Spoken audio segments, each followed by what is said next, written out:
ओम अनंत कोटि ब्रह्मांड नायक राजाधिराज जोगिराज सच्चिदानंद सद्गुरु श्री श्री साईनाथ महाराज की जय।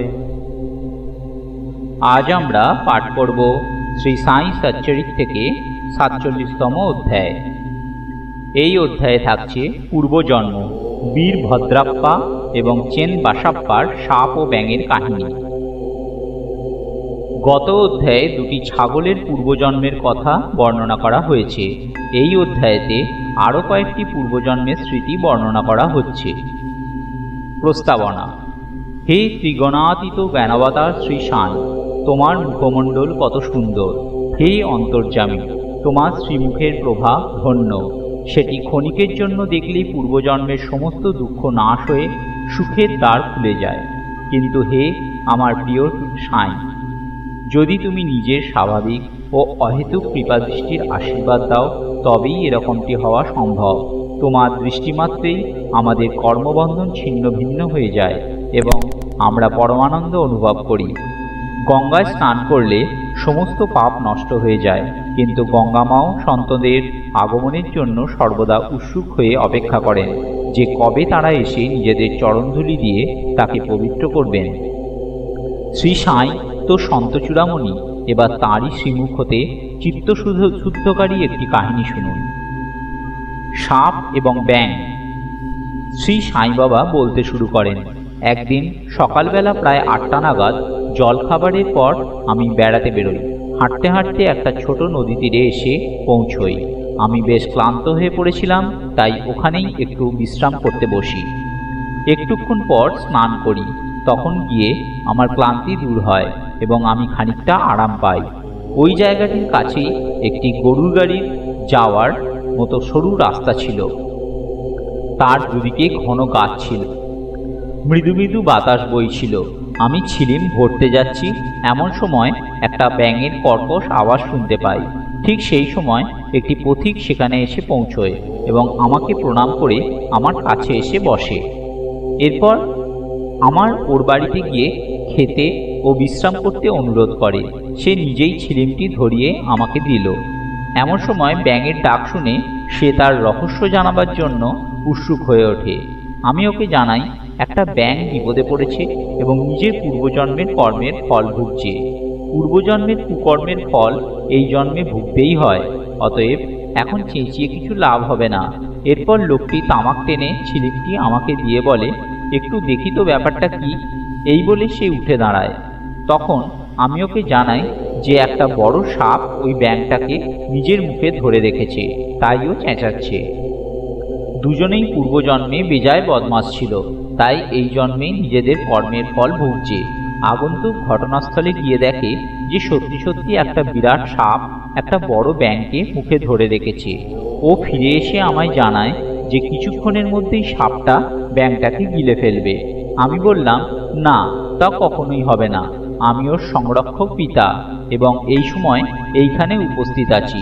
তবে সেই সাপের কি ক্ষমতা আছে যে সে ব্যাঙটাকে গিলে ফেলে? আমি কি শুধুই এখানে বসে আছি? এবার দেখো আমি কি করে ওকে রক্ষা করি।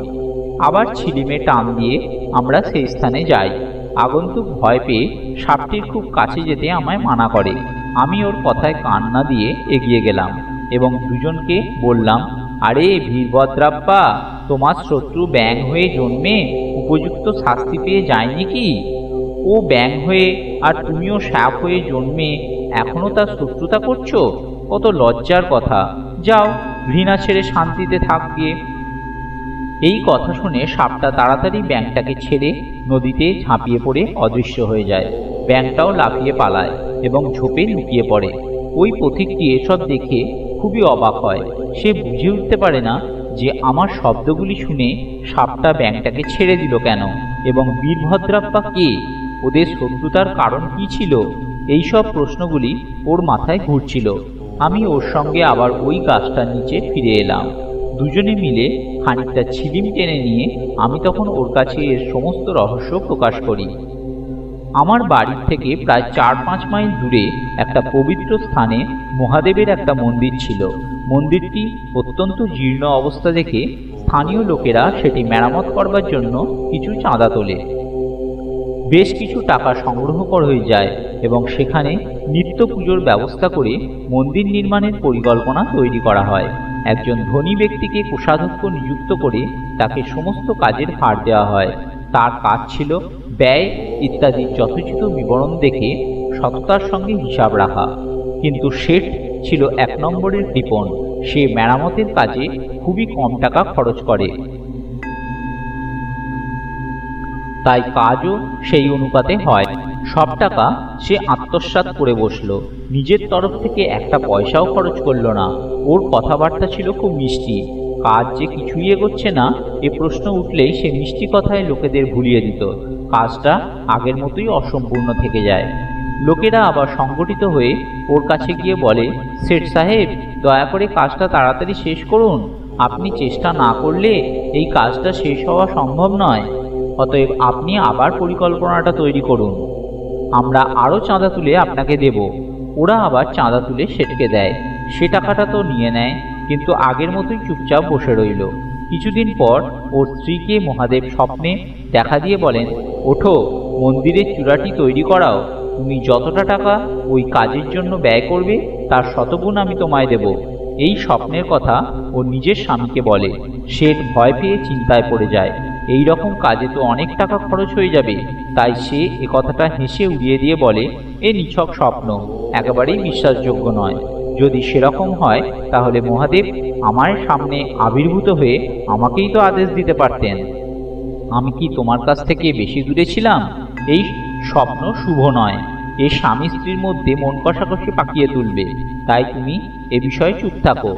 ভগবান অনিচ্ছায় দেওয়া দামি বস্তু বা অজস্র ধনের আশা কখনোই করেন না। তিনি তো প্রেম ও ভক্তি সহকারে দেওয়া একটা তুচ্ছ তামার টাকাই গ্রহণ করে নেন। মহাদেব আবার স্ত্রীটিকে স্বপ্ন দেন, তুমি তোমার স্বামীর নিরর্থক কথার ও তার সঞ্চিত টাকার গ্রাহ্য করো না এবং ওকে মন্দির মেরামতের কাজে জোর দিও না। আমি তো শুধু তোমারই প্রেম ও ভক্তি চাই। তোমার যতটা খরচ করতে ইচ্ছে হয় নিজের সামর্থ্য হিসেবে করো। পত্নী তখন তার বাবার দেওয়া গয়নাগুলো বিক্রি করে ঠিক করল। এইবার কৃপণ শেঠ অশান্ত হয়ে ওঠে। সে ভগবানকেও ঠকাতে উদ্যত হয়। সে কেবল 1000 টাকায় শ্রীর সমস্ত গয়না নিজেই কিনে নেয় এবং একটা অনুর্বর জমি মন্দিরের জন্য দিয়ে দেয়। ওর স্ত্রীও চুপচাপ সেটা স্বীকার করে নেয়। শেঠ যে জমির টুকরোটি দেয় সেটা ওর নিজের ছিল না। একটা গরিব মহিলা দুবকি সেটা শেঠের কাছে 200 টাকায় বন্ধক দিয়েছিল। অনেক দিন পর্যন্ত ঋণ শোধ করে জমি ছাড়াতে পারেনি। ওই ধূর্ত কৃপণ নিজের স্ত্রী দুবকি ও ভগবানকেও ঠকালো। জমিটি ছিল একেবারে বন্ধা, বর্ষার ঋতুতেও কোনো ফসল হতো না। পরে সেটা মন্দিরের পুরোহিতের হাতে দেওয়া হয় এবং সে ওটা পেয়ে খুবই খুশি হয়। কিছুদিন পর একটা বিচিত্র ঘটনা ঘটে। ভয়ানক ঝড় ওঠে এবং প্রচণ্ড বৃষ্টি হয়। ওই কৃপণের বাড়িতে বাজ পড়ে, ফলে স্বামী স্ত্রী দুজনেই মারা যায়। দুবকিও শেষ নিঃশ্বাস ফেলে। পরের জন্মে ওই কৃপণ মথুরার এক ব্রাহ্মণ কুলে জন্মায় এবং ওর নাম বীরভদ্রাপ্পা রাখা হয়। ওর স্ত্রী ওই মন্দিরের পুরোহিতের বাড়িতে মেয়ে হয়ে জন্মায় এবং ওর নাম গৌরী রাখা হয়। দুবকি পুরুষ হয়ে মন্দিরের সেবায়িতের পরিবারে জন্মায় এবং ওর নাম হলো চেনবাসাপ্পা। পুরোহিত আমার বন্ধু ছিল এবং প্রায় আমার কাছে আসতো, গল্পগুজব করত এবং আমার সঙ্গে তামাক টানত। ওর মেয়ে গৌরীও আমার ভক্ত ছিল। মেয়েটি ক্রমে বড় হয়ে উঠল। ওর বাবা ওর জন্য সৎপাত্রের খোঁজে ছুটল। আমি ওকে জানাই, চিন্তা করার দরকার নেই, বর নিজেই তোমার বাড়িতে মেয়ের খোঁজে আসবে। কিছুদিন পরে বীরভদ্রাপ্পা নামক একটি যুবক ভিক্ষে চাইতে চাইতে ওর বাড়িতে এসে পৌঁছায়। আমার সম্মতিতে গৌরীর বিয়ে ওর সাথে সম্পন্ন হয়। প্রথমে ও আমার ভক্ত ছিল, কিন্তু পরে সে কৃতঘ্ন হয়ে গেল। এই নতুন জন্মেও ওর ধন তৃষ্ণা মেটেনি। ও আমার কাছে ব্যবসা ইত্যাদির বিষয়ে পরামর্শ চায়, কারণ ও তখন বিবাহিত। এই সময়ই একটা বিচিত্র ঘটনা ঘটে। হঠাৎ সমস্ত জিনিসের দাম বেড়ে যায়। গৌরীর ভাগ্যক্রমে জমিটির দাম বেড়ে যায় এবং পুরো ভাগটা 1 লক্ষ টাকায় গহনার দাম 100 গুণের থেকেও বেশি বিক্রি হয়ে যায়। এর ঠিক করা হয় যে 50,000 টাকা নগদ এবং 2,000 টাকা প্রতি বছর কিস্তিতে শোধ করা হবে। সবাই এই বিষয়ে একমত হলো, কিন্তু সেই টাকার ভাগের ব্যাপারে ঝগড়া বাঁধল। আমার সঙ্গে পরামর্শ করতে এলে আমি বলি, এই জমিটি তো ভগবানের এবং সেটি পুরোহিতকে দেওয়া হয়েছিল। এর কর্তৃত্ব গৌরী এবং 1 পয়সাও ওর ইচ্ছের বিরুদ্ধে খরচ করা উচিত নয়। ওর স্বামীর এর ওপর কোনো অধিকার নেই। আমার কথা শুনে বীরভদ্রাপ্পা আমার ওপর বেজায় রেগে উঠল। সে বলে, তুমি গৌরীকে ফুসলিয়ে ওর টাকা হাতিয়ে নিতে চাও? এই কথা শুনে আমি ভগবানের নাম নিয়ে চুপ করে বসে যাই। বীরভদ্রাপ্পা নিজের বউকেও মারে। গৌরী দুপুরবেলা এসে আমায় বলে, আপনি ওদের কথায় দুঃখ পাবেন না, আমি তো আপনার মেয়ে, আমার উপর কৃপাদৃষ্টি রাখবেন। ও যখন এইভাবে আমার শরণ নিল, তখন আমি ওকে কথা দিই যে আমি 7 সমুদ্র পার করেও তাকে রক্ষা করব। সেই রাতেই গৌরী স্বপ্ন দেখল, মহাদেব ওকে বলছেন, এইসব সম্পত্তি তোমারই এবং এর থেকে কাউকে কিছু দিও না। চেনবাসাপ্পার সাথে পরামর্শ করে কিছু টাকা মন্দিরের জন্য খরচ করো। যদি অন্য কোনো ব্যাপারে খরচ করার ইচ্ছা থাকে, তাহলে মসজিদে গিয়ে বাবার স্বয়ং আমি সাথে পরামর্শ করো। গৌরী নিজের স্বপ্নের কথা আমায় বলে এবং আমি ওকে উপযুক্ত পরামর্শ দিয়ে বলি, মূল রাশি তুমি নাও এবং সুদের অর্ধেক ভাগ চেনবাসাপ্পাকে দাও। বীরভদ্রাপ্পার এর সাথে কোনো সম্বন্ধ নেই। আমরা যখন এইসব কথা বলছিলাম, ঠিক সেই সময় বীরভদ্রাপ্পা এবং চেনবাসাপ্পা ঝগড়া করতে করতে সেখানে এসে পৌঁছয়।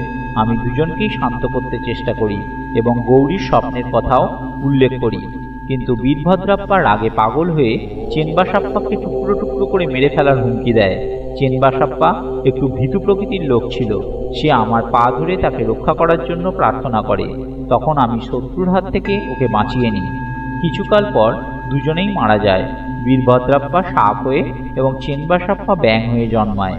চেনবাসাপ্পার ডাক শুনে এবং পূর্ব প্রতিজ্ঞা স্মরণ করে আমি নিজের কর্তব্য পালন করি। বিপদের সময় ভগবান দৌড়ে নিজের ভক্তের কাছে যান।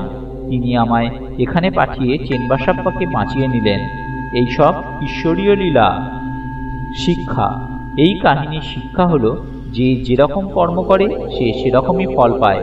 আগের ঋণ এবং অন্য লোকেদের সাথে দেওয়া নেওয়ার যতক্ষণ শোধ না হয়, ততক্ষণ নিস্তার নেই। ধনতৃষ্ণা মানুষের পতনের কারণ হয়ে দাঁড়ায় এবং শেষে এরই জন্য বিনাশ ঘটে।